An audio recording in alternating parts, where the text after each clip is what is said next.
नमस्कार, स्वागत है आपका सेहतनामा में। आपके साथ मैं हूं शुभम सिंह। इस खास कार्यक्रम में हम आपको बताते हैं कि सेहत और उससे जुड़ी समस्याओं के बारे में हम कैसे उपचार कर सकते हैं। आज हमारे साथ रायपुर से जुड़ रहे हैं स्वास्थ्य विभाग के ज्वाइंट डायरेक्टर डॉक्टर प्रशांत श्रीवास्तव जी। सर, बहुत स्वागत है आपका न्यूज़ 24 मध्य प्रदेश छत्तीसगढ़ पर। सबसे पहले जो कोरोना की तीसरी लहर और उससे पहले जो हमें बताएंगे कि कोरोना की तीसरी लहर और उससे बचने के उपायों के बारे में, और हमें समझाएंगे कि कैसे हम इससे निजात भी पा सकते हैं। सर, बहुत स्वागत है। सबसे पहले सवालों की शुरुआत करूंगा। बड़ा सवाल मेरा यही कि लगातार आंकड़ों में इजाफा होते जा रहा है, कैसे एहतियात बरते जाए सावधानी तौर से?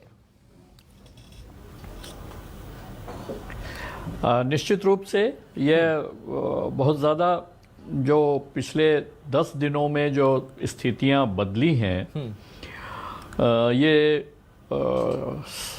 हम सभी के लिए, विभाग के लिए, शासन के लिए और सभी के लिए मैं कहना चाहूँगा कि ये बड़ा कंसर्न है और सभी इससे लड़ने की पूरी क्षमता के साथ हम इसकी तैयारी कर रहे हैं।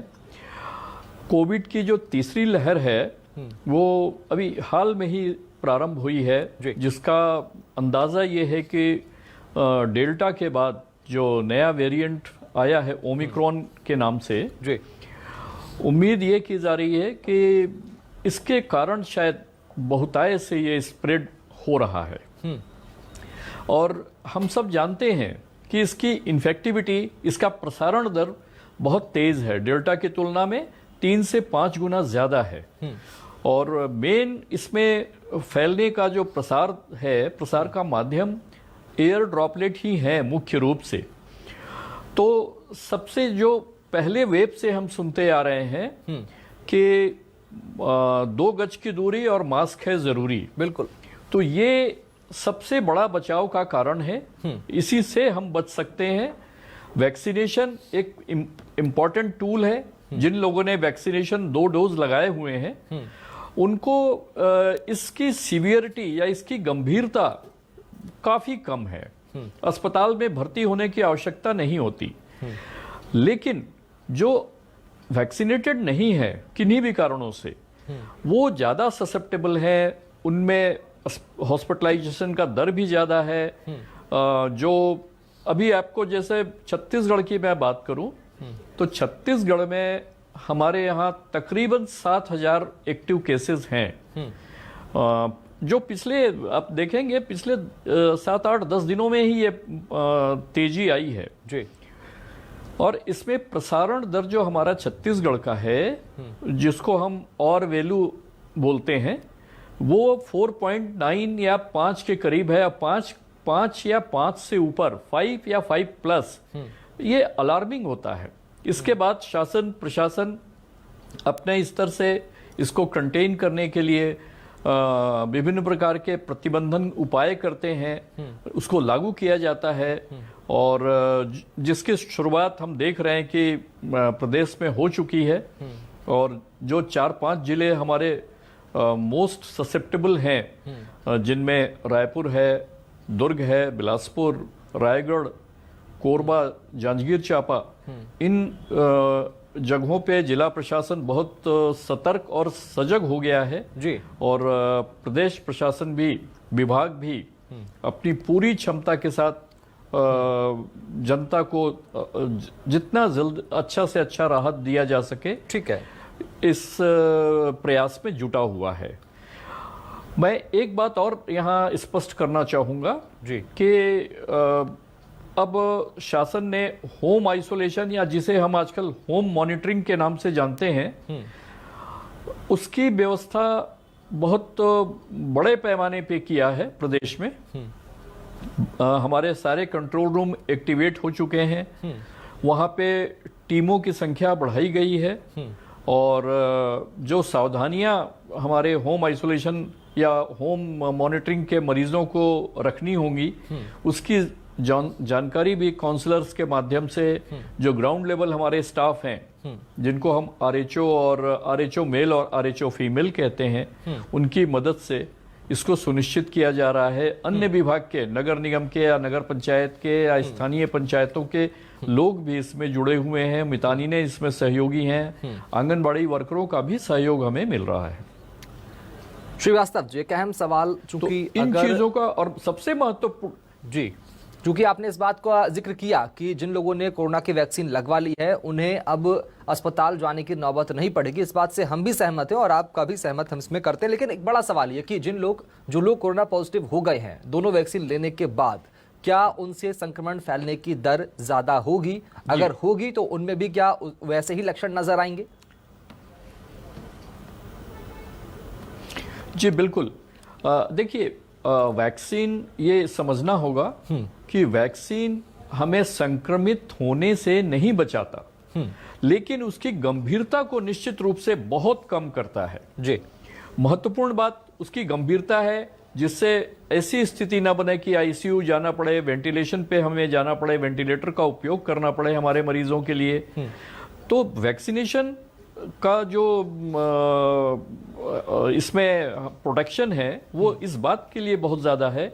हाँ, जो लोग वैक्सीनेटेड हैं उसके बाद भी वो संक्रमित हो गए हैं तो धीरे धीरे वो हल्के फुल्के लक्षणों से उनको जल्दी सिम्टोमेटिक इलाज से वो निजात पा जाएंगे। घर पे रहते हुए ज्यादातर लोग, 90% से ज्यादा लोग उम्मीदन ठीक हो जाएंगे जी, और हॉस्पिटलाइज या आईसीयू में जाने की आवश्यकता नहीं पड़ेगी। लेकिन संक्रमित वो दूसरे को भी कर सकते हैं। अगर वैक्सीनेशन के बाद भी हम संक्रमित हैं तो हमारे से दूसरे को भी वैक्सीन, दूसरे मरीजों को भी या घर के अन्य सदस्यों को भी हम संक्रमित कर सकते हैं। लक्षण अगर कोरोना पॉजिटिव होने के बाद नजर आते हैं, सांस लेने में तकलीफ हो, सिर दर्द होना, जुकाम होना, तमाम लक्षण जो कोरोना के हम सब ने देखे, उन सब के बाद में किस हद तक लक्षण की किस हद तक हमें घर में रहने में हम ठीक हो सकते हैं या हमें किस हद तक अस्पताल जाने की नौबत आ सकती है? इसमें क्या फर्क है? डेल्टा वेरिएंट में जिन बातों को हमने ध्यान में रखा था, मोटे तौर पे वही बातें यहाँ भी लागू होती हैं। डेल्टा वेरिएंट में हमें ये बताया गया था, हम जितने होम आइसोलेट या होम मॉनिटरिंग के हमारे मरीज हैं उन सभी को बार बार कहते थे कि आप अपना टेम्परेचर लीजिए, अपना पल्स रेट नापिए, रेस्पिरेटरी जो श्वसन का जो रेट है, एक मिनट में कितनी बार हम सांस लेते हैं उसका ध्यान रखिए। और पल्स ऑक्सीमीटर से हम हमेशा ये देखते थे कि ऑक्सीजन सैचुरेशन और पल्स रेट क्या है, और इसकी पूरी डॉक्यूमेंटेशन होता था कंट्रोल रूम के माध्यम से, और 2 दफा उनसे पूछा जाता था। फिर 6 मिनट वॉक, 6 मिनट वॉक की भी उनको जानकारी दी जाती थी कि 6 मिनट के पहले आपका ऑक्सीजन सैचुरेशन कितना है, और 6 मिनट के जब वॉक कर लेते हैं, आप ब्रिस्क वॉक कर लेते हैं, तो 6 मिनट के बाद आपके जो ऑक्सीजन सैचुरेशन है कितना ड्रॉप हो रहा है, कितना उसमें गिरावट आ रहा है। अगर ये गिरावट 4% से ज्यादा है, 93 के अंदर है, तो निश्चित रूप से हमें हॉस्पिटलाइज होने की तत्काल आवश्यकता है। और इस दफा शासन ने पूरा प्रयास किया है कि व्हीकल रेफरल सिस्टम जो हमारा 108 और 102 है, इसके अलावे भी आवश्यकता अनुरूप जिला प्रशासन अपने स्तर से कंट्रोल रूम से लिंकेज कर रहा है कि कहीं से कोई कॉल आए तो तत्काल हम उनके पास व्हीकल पहुंचा पाएं, उनको शिफ्ट करने के लिए, रेफर करने के लिए जहां आवश्यकता है।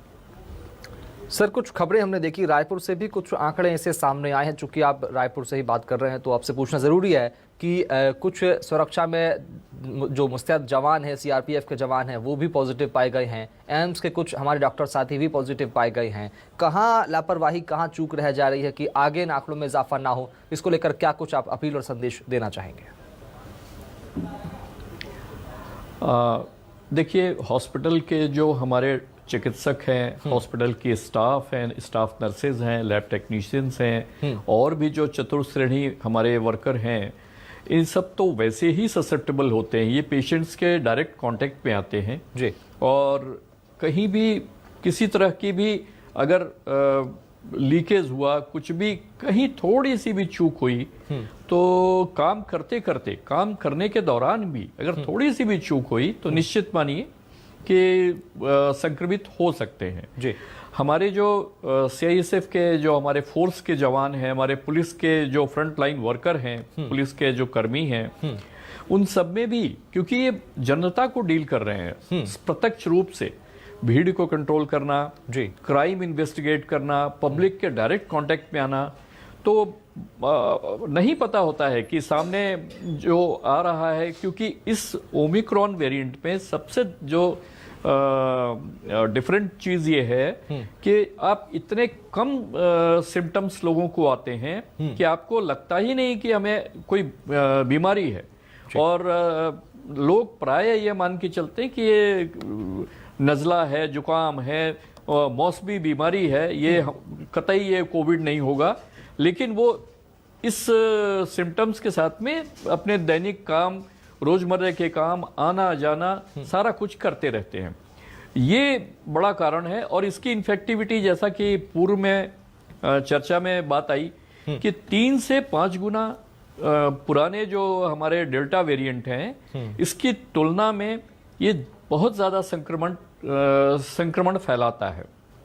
तो निश्चित रूप से ये ससेप्टेबिलिटी जो फ्रंट लाइन वर्कर हैं और हमारे जो प्रोफेशन से जुड़े हुए लोग हैं, डॉक्टर हों चाहे पैरामेडिकल स्टाफ हों, ये बहुत ज़्यादा ससेप्टेबल हैं और इनमें प्राय देखने में आता है। अब देखिए, सीनियर 3 डॉक्टर और इंटर्न्स जितने थे जो डायरेक्ट पेशेंट्स के कांटेक्ट में आते हैं, पेशेंट्स हैंडल करते हैं, वो सारे लोग एम्स में प्रभावित हुए हैं निश्चित रूप से। सर, चूंकि पहले क्वारंटाइन का जो पीरियड था वो 14 दिन का था, 2 सप्ताह का था, क्या इसमें कुछ बदलाव है इस वेरिएंट के चलते? हाँ जी, बिल्कुल। जैसा कि चर्चा में बात आई है, 7 दिन का इसमें गवर्नमेंट ऑफ इंडिया का जो निर्देश है वो ये कहता है कि पहले हम 14 दिन के लिए, जैसा आपने बताया कि 14 दिन के लिए कंप्लीट क्वारंटाइन होते रहे हैं जी, लेकिन इसमें 7 दिन के बाद में होम आइसोलेशन के या होम मॉनिटरिंग के लिस्ट से आपको डिस्चार्ज कर दिया जाता है। इवन हॉस्पिटल से भी डिस्चार्ज कर दिया जाता है। पहले डिस्चार्ज के समय भी एक प्रोटोकॉल था शुरुआत के दिनों में कि टेस्ट करा के निगेटिव रिपोर्ट आने पर ही छुट्टियां या डिस्चार्ज मिलता था। इसमें इस तरह की कोई शर्त इसमें नहीं है। इवन कहा यह जा रहा है कि टेस्ट की आवश्यकता भी नहीं है डिस्चार्ज के समय में, और 7 डेज में बशर्ते 3 दिन से उसको बुखार नहीं आ रहा हो जी, शुरुआत के 1-2 दिन बुखार हो, बाकी हल्के फुल्के लक्षण हो, और उसके लास्ट 3 दिन में जैसे 5वें, 6वें, 7वें दिन अगर उनको बुखार नहीं है और क्लियर कट लक्षण नहीं है तो उनको डिस्चार्ज किया जा सकता है। और होम आइसोलेशन में वैसे तो अभी भी 7 दिन के बाद में आप हॉस्पिटल से डिस्चार्ज हो सकते हैं, होम आइसोलेशन से डिस्चार्ज हो सकते हैं, पर बेहतर यही होगा कि 14 दिन इसके बाद आप आराम करें जी, 7 दिन और आराम करें, घर पे रहें, आइसोलेट रहें। ये इसका ध्यान रखना जरूरी है। अन्यथा हो सकता है कि कुछ प्रतिशत केसेस में आप इसको संक्रमित दूसरे लोगों को कर सकेंगे। सर, कुछ तस्वीरें हमने देखी थी कोरोना की दूसरी वेव के दौरान, जब कोई अगर पॉजिटिव हो जाता था, नेगेटिव होने के बाद दोबारा पॉजिटिव होने के चांसेस भी होते थे। क्या इस वेरिएंट में भी, इस नए वेरिएंट में भी कोरोना पॉजिटिव होने के बाद दोबारा नेगेटिव आने के बाद दोबारा पॉजिटिव होने के चांसेस हैं? जी बिल्कुल, ओमिक्रॉन के भी दोबारा होने के चांसेस हैं, और इसके साथ साथ डेल्टा से भी हम संक्रमित हो सकते हैं। डेल्टा और ओमिक्रॉन भी हमें 1 by 1 अफेक्ट कर सकता है या एट ए टाइम अफेक्ट कर सकता है जी, जिसको वेस्टर्न वर्ल्ड ने डेल्मीक्रॉन करके एक वेरिएंट ने, मतलब ऐसा वेरिएंट नहीं है, मतलब वो इन्फेक्शन के स्टेट को उनने बताया है डेल्मीक्रॉन करके। तो संभव है, ये बिल्कुल संभव है। ऐसी स्थिति में एहतियात जी सबसे महत्वपूर्ण, जी अपनी बात रखें। हाँ, इसलिए सबसे महत्वपूर्ण है आप संक्रमित होने के बाद भी जो मास्क और जो 2 गज की दूरी है वो मेंटेन करना ही होगा। जी। और लगातार आपको साबुन से हाथ लगातार धोते रहने होंगे जी। ताकि हम इससे बचाव तो बहुत जरूरी है सर।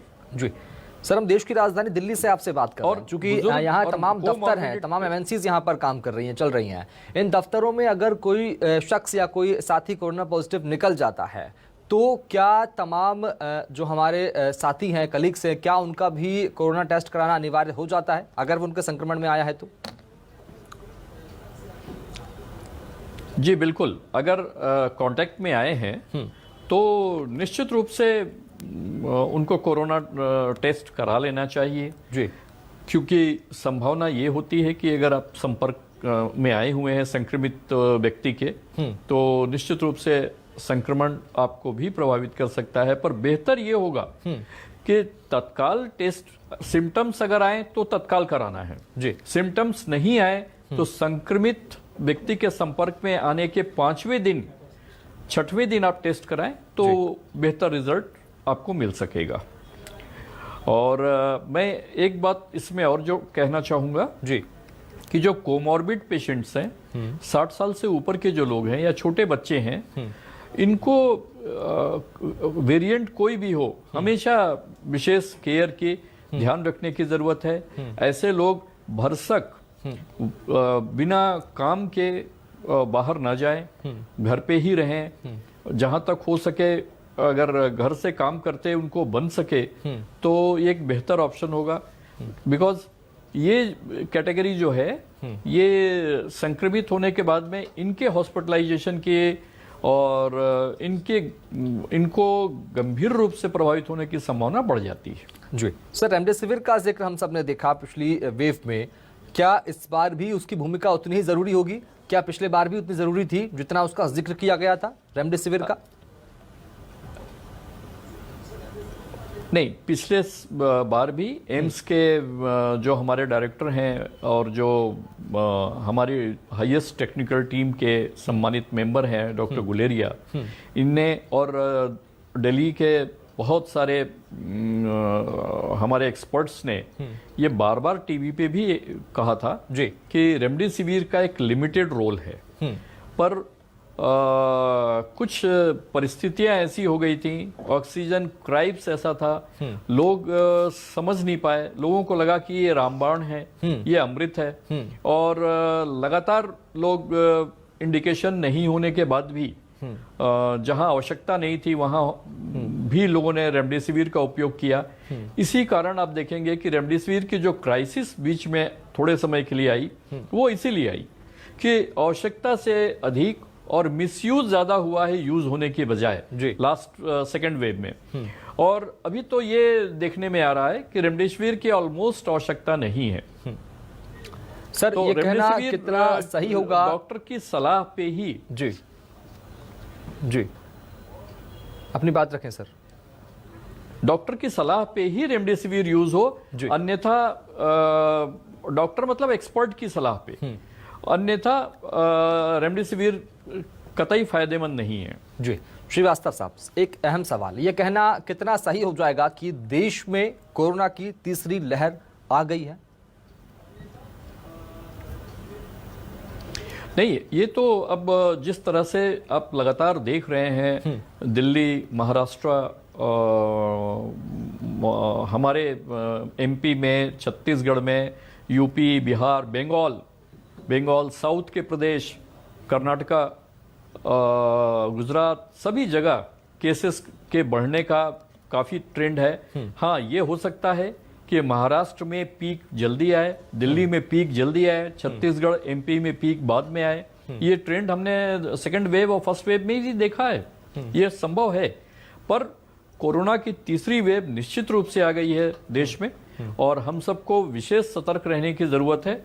हम जितना अपने संयम से अपना जीवन यापन करें अभी के समय में उतना बेहतर होगा।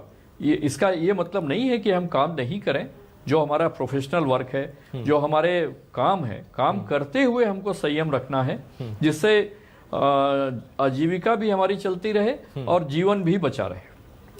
सर, ऐसे वक्त में सफ़र करना कितना सही है, यात्रा करना कितना सही है? अगर सही है तो टेस्ट की रिपोर्ट अपने साथ रखना होगा, तमाम एहतियात उन्हें बरतने होंगे, उसको लेकर क्या कुछ आप अपनी बात रखना चाहते हैं? जी बिल्कुल, सभी प्रदेश के अपने गाइडलाइन बने हुए हैं। इस गाइडलाइन में उल्लेखित है कि एयर ट्रैवल पे हमें क्या आवश्यकता है, वैक्सीनेशन सर्टिफिकेट और RT-PCR रिपोर्ट नेगेटिव कुछ जगहों पे मांगी जा रही है 72 घंटे के अंदर, यानी जब आप ट्रेवल कर रहे हैं तो उसके विदिन 3 डेज की वो रिपोर्ट होनी चाहिए। और इसी तरीके की आप देखिएगा ट्रेन में जो लोग ट्रैवल कर रहे हैं उनके भी टेस्ट की व्यवस्था है, एयरपोर्ट पे भी है, स्टेशंस पे भी शासन ने व्यवस्था की हुई है। तो और ट्रेवल इस समय ट्रेवल को अगर जरूरी नहीं है तो निश्चित रूप से अवॉइड करना चाहिए। अत्यधिक ट्रेवल से आप स्वयं रिस्क में आते हैं और दूसरों को भी रिस्क में डालते हैं, परिवार को भी रिस्क में डालते हैं। सर, कोविड रिपोर्ट का कितने दिनों बाद संक्रमण अगर हमें नज़र आ रहा है, खांसी, जुकाम या तमाम जो लक्षण है वो नज़र आ रहे हैं, तो कितने दिनों बाद हमें तुरंत टेस्ट कराना चाहिए या कुछ देर का वक्त उसे देना चाहिए, या संक्रमण ऑटोमेटिक ठीक हो जाए तो उसका इंतजार करना चाहिए? ये कितना सही है? देखिए, टेस्ट कराने में कोई हर्ज नहीं है। लक्षण अगर आ रहे हैं तो तत्काल टेस्ट होना चाहिए। हाँ, अगर आप संक्रमित व्यक्ति के संपर्क में आए हैं और आप लक्षण विहीन हैं तो भी भरसक हो सके तो 5वें 6वें दिन टेस्ट कराना चाहिए। उस शुरू के 2-3 दिनों में कई दफा आपकी रिपोर्ट निगेटिव मिलेगी, लेकिन ये फॉल्स निगेटिव होगी। 5वें दिन 6वें दिन आप कराएंगे, ऐसा हम लोगों ने सेकंड वेव में, फर्स्ट वेव में भी देखा है जी। तो 5वें 6वें दिन जब आप कराएंगे तो निश्चित रूप से फिर वो पॉजिटिविटी देखने में आ सकती है। हम सबने भी महसूस किया है जो चिकित्सक कि सेकंड डे, थर्ड डे हमने जब फर्स्ट वेव में चीज़ें पैनिक हो गई थी तो हम लोगों ने भी टेस्ट कराया संपर्क में आने के बाद, वो नहीं आया, उसमें निगेटिव आई जी। और 6वें 7वें दिन जो मेंशन है हमने कराया तो फिर पॉजिटिविटी आ गई जी। तो बेहतर यह है कि हाँ, यदि लक्षण है तो तत्काल टेस्ट कराना है। सर, एक सवाल आपसे लेना चाहूँगा क्योंकि बहुत अहम सवाल है। ओमिक्रॉन वेरिएंट और कोविड-19 का जो टॉप वेरिएंट था, उन दोनों में से कौन सा वेरिएंट ज़्यादा खतरनाक है?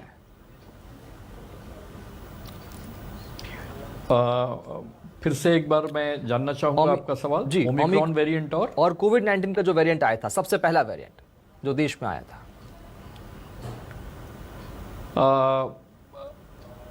इसके बारे में जो हमारे एक्सपर्ट्स हैं जी, वो एक उनका ओपिनियन ऐसा है जी कि ये ब्लेसिंग एंड डिस्गाइज जी, मीन्स हो सकता है कि ये ओमिक्रॉन वेरिएंट जो पुराने हमारे जो ज़्यादा गंभीर वेरिएंट थे, डेल्टा वेरिएंट, अल्फा वेरिएंट, इन सबको रिप्लेस कर दे।